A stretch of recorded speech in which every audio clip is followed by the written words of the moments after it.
Eluru collectorate వద్ద దళిత క్రైస్తవులు బౌద్ధులు పెద్ద ఎత్తున ఆందోళన చేపట్టారు. దళిత క్రైస్తవులకు బౌద్ధులకు ఎస్సీ హోదా కల్పించాలని కోరుతూ నిరసన ర్యాలీ చేపట్టారు. ఈ సందర్భంగా దళిత క్రైస్తవులకు బౌద్ధులకు ఎస్సీ హోదా కల్పించాలని కోరుతూ నినాదాలు చేశారు. గతంలో ఉద్యమాలు చేసిన సమయంలో అప్పటి కాంగ్రెస్ కొన్ని అవాంతరాలు ఏర్పడడం వల్ల ఆగిపోయిందని తెలిపారు. అప్పటి నుంచి ఇప్పటి వరకు కూడా ప్రభుత్వాలు నిర్లక్ష్యం వహించడం వల్ల ప్రభుత్వ ఉద్యోగాలలో రిజర్వేషన్ లేక ఎన్నో ఇబ్బందులు ఎదుర్కొంటున్నామని వాపోయారు. ఇప్పటికైనా చంద్రబాబు కలుగు చేసుకుని దళిత క్రైస్తవులకు బౌద్ధులకు ఎస్సీ హోదా కల్పించాలని డిమాండ్ చేశారు. తీసుకున్న దళితులకు ఎస్సీ హోదా కల్పించారు. అదేవిధంగా 1996లో బౌద్ధ మతం తీసుకున్న దళితులకు డాక్టర్ బిఆర్ అంబేద్కర్ గారి గౌరవార్థం దళిత బౌద్ధులకు ఎస్సీ హోదా కల్పించారు.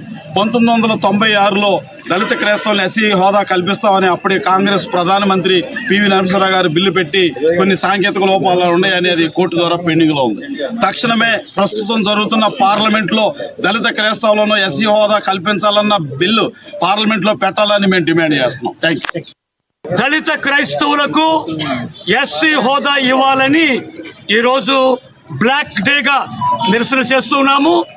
ఈరోజు ప్రత్యేకతగా ఏలూరు చుట్టుపక్కలటువంటి గ్రామముల నుండి దళితులకు క్రైస్తవ ఎస్సీ క్రైస్తవులకు దళిత క్రైస్తవులకు ఎస్సీ హోదా ఇవ్వాలని ఈ ఏలూరు నగరం చుట్టుపక్కల గ్రామంలో కూడా పాస్టర్లు, బిషప్ గారులు, అమ్మగారులు, ఫాదర్స్ అందరూ కూడా నిరసన చేస్తున్నాము. ఈ రోజు ఇక్కడికి వచ్చినటువంటి ప్రతి ఒక్కరికి కూడా నేను ప్రత్యేకమైన ధన్యవాదాలు తెలియజేస్తున్నాను.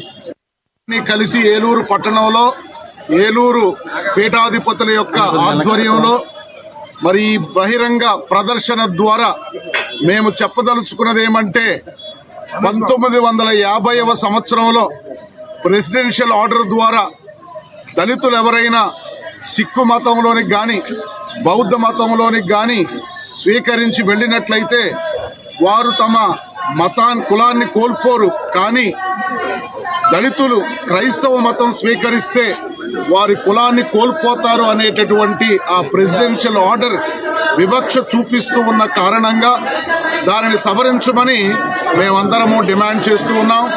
ఈ వివక్ష అనేటటువంటిది ఉంది అని మరి అనేక మంది రాజ్యాంగ నేతలు ఒప్పుకుంటున్నప్పటికీ ఈ ప్రెసిడెన్షియల్ ఆర్డర్ని సవరించడానికి వెనుకడుగు వేస్తూ ఉన్నారు. అందువలన మేమందరము ముక్త కంఠంతో రాజ్యాంగాది నేతలను కోరుతూ ఉన్నటువంటిది ఏమంటే ఈ 1950వ